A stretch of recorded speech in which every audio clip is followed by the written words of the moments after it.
Hello बहनों, राधे राधे। हमारे YouTube channel पर आप सभी भाइयों बहनों का स्वागत है। आप लोग कैसे हैं? हम तो अच्छे हैं।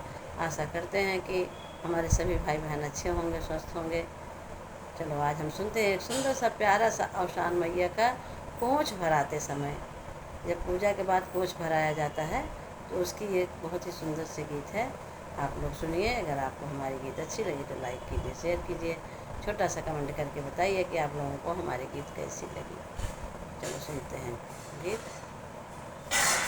आधे अंगने बैठी कांवनी देई, आधे अंगने गोतीनी, आधे अंगने गोतीनी हो बहिनी, आधे में बैठी अवसानी मैया को छवा भरावाई, जय जय मनावाई हो बहिनी, आधे में बैठी अवसानी मैया को छवा भरावाई, जय जय मनावाई हो।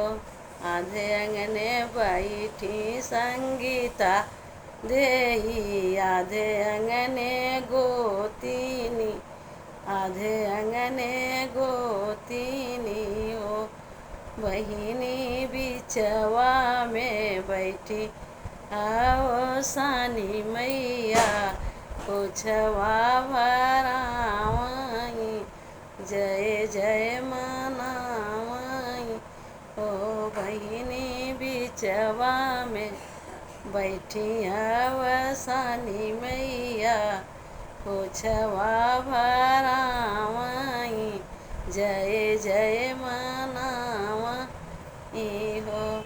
आधे अंगने बैठी कांवनी देई, आधे अंगने गोतीनी, आधे अंगने गोतीनी हो बहिनी, बिचवा में बैठी अवसानी मैया को छवा भरावाई, जय जय मनावाई हो।